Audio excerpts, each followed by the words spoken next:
వస్తుంది పక్క సైడు. అందు గురించి ఆ అబ్బాయిని చంపేటప్పుడు ఆ పిల్ల తమ్ములో ఏమో వాళ్ళు పిచ్చకాయంతా ఉన్నారు. మరి వాళ్ళు ఎందుకు ఆలోచించాలి అబ్బాయిని చంపేటప్పుడు? మరి నీ చెల్లె కూడా, నీ అక్క చెల్లె తప్పు చేసింది కదా, మరి ఆ పిల్లని కూడా చంపాలి అంటే వీడు మంది కన్నా బిడ్డనో వీడిని చంపినరు, అబ్బాయినో ఇంట్లో పెట్టుకున్నారా? అది కరెక్ట్ కాదు కదా. ఎందుకంటే ఎవరిదైనా ప్రాణం ప్రాణమే. అలా అబ్బాయిది అతి ఘోరంగా ఆ తల్లి బాధ చూడలేకపోతాను. ఒక్కడే కొడుకట. తల్లి అంటే చాలా ఇష్టం అంట. ఆ తల్లి ఏడుస్తుంటే బాధ అనిపించింది. మరి మనది ప్రజల ఊరో మరి ఇది ఏ ఊరో అనిపించింది. 9 గంటలకు ఎవరు నిద్రపోరు కదా మన సిటీలలో. మరి చంపేటప్పుడు గంతమంది ఉన్నారు. కత్తుల దూరంగానే ఏటోళ్ళు అంటే బాధిపోతారు. ఆ ఇళ్ళల్లో అందరూ వచ్చి గదినట్టుంటే ఒక ప్రాణం బతుకు. అదొక్కటి నచ్చలేదు. ఎందుకంటే ఎవరైనా కొట్టుకుంటుంటే 10 మంది పోతే అక్కడి నుంచి వాళ్ళు పారిపోతారు. ఎందుకంటే అరే మనం ఉన్నది నలుగురమే, వీళ్ళు 10 మంది కదా అని 10 మంది కలిసి ఒక ప్రాణాన్ని బతికితే బాగుండేదే ప్రతి ఒక్కళ్ళు అనుకుంటారు. వాళ్ళ చెల్లెని ఇంట్లో పెట్టుకొని ఆ అబ్బాయిని చంపటం కరెక్ట్ కాదు. ఎందుకంటే శిక్ష ఇద్దరికి వేయాలి, లేకపోతే ఊరుకోవాలి. అందు గురించే ఈ ప్రభుత్వం ఏం చేయాలంటే అబ్బాయిని అతి ఘోరంగా చంపారు కాబట్టి వాళ్ళకు కూడా ఎమ్మటే శిక్ష వేయాలి, వాళ్ళని కూడా ఎమ్మటే వేయాలి.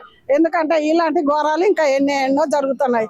ఎందుకు చంపటం మొదలు పెట్టారో చెప్పనా? ఎందుకంటే 4 రోజులు జైల్లో పోతే మమ్మల్ని ఇడిపించుకొని వస్తారు. మమ్మల్ని పెళ్లి కొడుకులాగా మేము బయటకు వస్తాను, ఎవ్వరు ఏం చేయరు. అందుకే చంపటాలు ఆగాలంటే ఎవరినో ఒకళ్ళని చంపేస్తే ఈ ప్రభుత్వం ఎమ్మటే వాళ్ళని కూడా అదే ప్రకారంగా చంపితే సావులన్నీ ఆగుతారు. ఆడోళ్ళు మగోళ్ళు బతుకుతారని ప్రతి ఒక్కళ్ళు అనుకుంటారు. ఆ చిలుకల కూడా అబ్బాయిది అయితే అతి ఘోరం. చూస్తుంటేనే చుట్టేటోళ్ళకి చాలా బాధ. ఆ తల్లి అక్క బాధ చూడలేకపోతాను. ఎందుకంటే మనం ఒకళ్ళ ప్రేమించుకుంటారు అనుకో, వాళ్ళు ఏం పాపం చేసిండ్రు?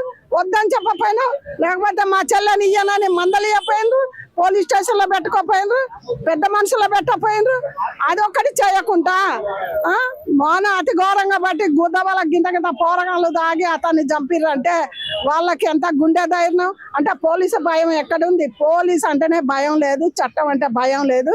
ఇంకా కాంగ్రెస్ అంటే అసలే భయం లేదు. కాంగ్రెస్ వచ్చిన కాంచి మంచి హత్యలు అవుతున్నాయి. ఎందుకంటే బాగానే జరుగుతున్నాయి. ఎందుకంటే కనుకన్నది ఉంటే పోలీసు వాడు ఆనంగా వస్తానంటే వీడికి భయమే లేదా. అట్లనే సిగరెట్ తాగుతాండే, అట్లనే అమ్మాయిలు బలాయిస్తాండే. అందు గురించి ఆ సత్యనారాయణ సారు ప్రతి మీడియాలో చెప్పేది మీకు అది ఒక్కటే, అమ్మాయిలు కానీ అబ్బాయిలు కానీ బ్రతికించండి. చట్టాన్ని ఈ ప్రజల్ని మీ చేతుల్లో తీసుకొని ఎక్కడెక్కడ వాళ్ళని హత్య జరగంగానే ఎమ్మటే ఎవరిని ఒకళ్ళు చూడు చేస్తే సావులు అనేవి ఆగుతాయి. ఆడే కానీ మొగైలే కానీ. సత్యనారాయణ సార్ మిమ్మల్ని కోరుకున్నది అది ఒక్కటే, ప్రజల్ని బతికియండి. ఎందుకంటే తెలిసి తెలని వయసు అంటే 20 ఏళ్ళు 25 ఏళ్ళు కూడా లేవు అతడికి. అమ్మాయి కూడా చిన్నదే, తెలిసి తెలని వయసు. అది కూర్చొని మాట్లాడుకుంటూ అయిపోయేదాన్ని.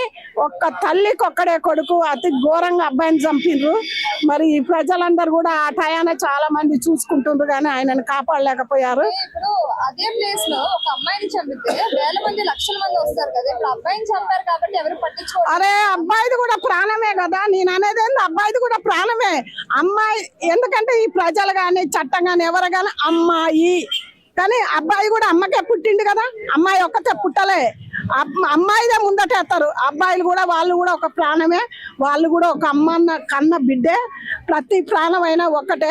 అమ్మాయి అబ్బాయి సమానంగా చూడండి సత్యనారాయణ సారు. ఎందుకంటే ఆ తల్లి గోచ చూడండి, వాళ్ళని ఏం చేస్తారో.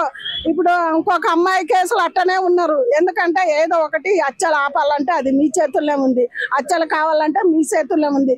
సత్యనారాయణ సారు నేను ఎప్పుడు ఏమంటే బొబ్బులి పిల్లి ఉందని చెప్తా. అదే ప్రకారంగా ఆ పిల్లల్ని అతన్ని చంపిన అబ్బాయిని మాత్రం మాత్రం మీరు ఏం శిక్ష చేస్తారో వేయండ్రి. అదొకటే మిమ్మల్ని కోరుకునేది. హైదరాబాద్ హత్యలు ఆగాలి. మీరు పోలీసు ప్రొడక్షన్ బాగా పెట్టాలి. పోలీసుది బాగా ఒక్కొక్కరికి భయం పుట్టేలాగా చేయండి.